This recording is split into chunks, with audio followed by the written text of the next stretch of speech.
ಇಂದೇ ಡೌನ್ಲೋಡ್ ಮಾಡಿ ಮತ್ತು ನಿಮ್ಮ ನೆಚ್ಚಿನ ಶೋಗಳನ್ನ ಆನಂದಿಸಿ.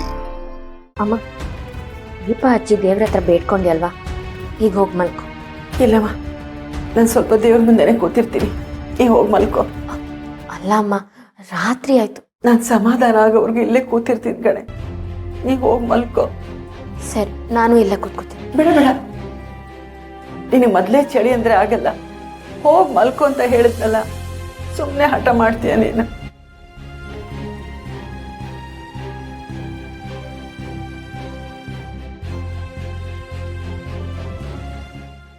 ನಾನೇನೋ ಅಕ್ಕಿ ಸೇರು ಉದಾಹರಣೆ ಕೊಟ್ಬಿಟ್ಟು ಅಮ್ಮಂಗೆ ಸಮಾಧಾನ ಮಾಡಿದೆ. ಆದರೆ ನನಗೆ ನಾನೇ ಹೇಗೆ ಸಮಾಧಾನ ಮಾಡ್ಕೊಳ್ಳಿ? ನನ್ನ ಗಂಡ ಮಗ ಎಲ್ಲಿರ್ತಾರೋ ಏನ್ ಮಾಡ್ತಿರ್ತಾರೋ ನೀನೇ ಕಾಪಾಡ್ಬೇಕು ಅಂತಂತೆ.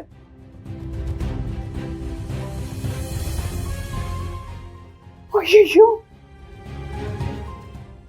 ಏನಪ್ಪ ಇದು? ಅಪ್ಶಕನದ ಮೇಲೆ ಅಪ್ಶಕನ.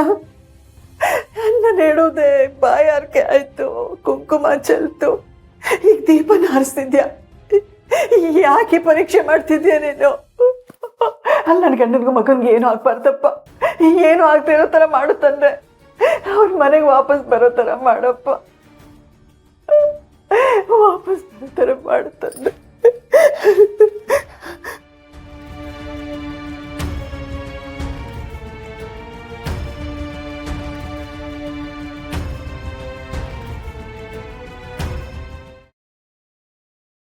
ಡಾಕ್ಟರ್ ಡಾಕ್ಟರ್ ಡಾಕ್ಟರ್ ಡಾಕ್ಟರ್ ಏನಾಯ್ತು ಇವ್ರಿಗೆ? ದಾರಿ ಮಧ್ಯೆ ಮೂರ್ಛೆ ತಪ್ಪಿದ್ದು. ಡಾಕ್ಟರ್, ನಮ್ಮ ತಂದೆಗೆ BP ಇದೆ, ಶುಗರ್ ಕೂಡ ಇದೆ, ದಯವಿಟ್ಟು ಬೇಗ ಟ್ರೀಟ್ಮೆಂಟ್ ಮಾಡಿ. ಪಾಪ ಅಲ್ಲೇ ಕರ್ಕೊಂಡ್ಬರ್ರಿ ಒಳಗಡೆ ಬೇಗ.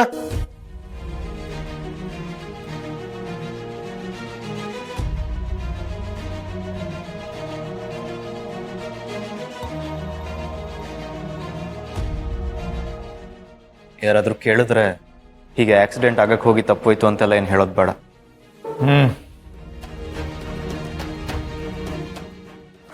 ಜಯರಾಮ್ ಕಡೆಯವರಾ? ಹಾ ಮೇಡಮ್, ನಮ್ಮ ತಂದೆಯವರು.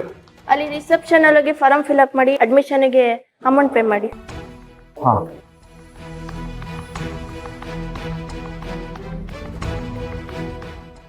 ಅದೇನು ಫಾರ್ಮಾಲಿಟೀಸ್ ನಾನು ನೋಡ್ತೀನಿ.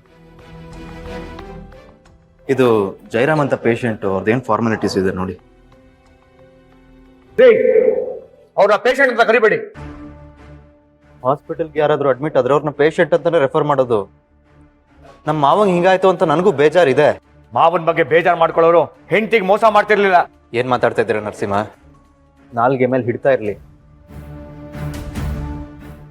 ಜಗಳ ಆಡಕ್ಕಿದು ಮನೆ ಅಲ್ಲ, ಹಾಸ್ಪಿಟಲ್. ರೀ, ಮೋಸ ಮಾಡೋರ ಹತ್ರ ಪಾಠ ಹೇಳ್ಕೊಳ್ಳೋ ದರ್ದು ನನಗಿಲ್ಲ. ನೀವೀಗ ಬಿಲ್ ಕಟ್ತಾ ಇದೀರ ಅಂತ ಈ ತರ ಎಲ್ಲ ಬೀಗ್ಬೇಡಿ. ಅದೇನಾಗುತ್ತೋ ನಾನು ಬಡ್ಡಿ ಸಮೇತ ತೀರಿಸ್ತೀನಿ. ಏನ್ ಮಾತಾಡ್ತಾ ಇದ್ದೀರಾ ನರಸಿಂಹ?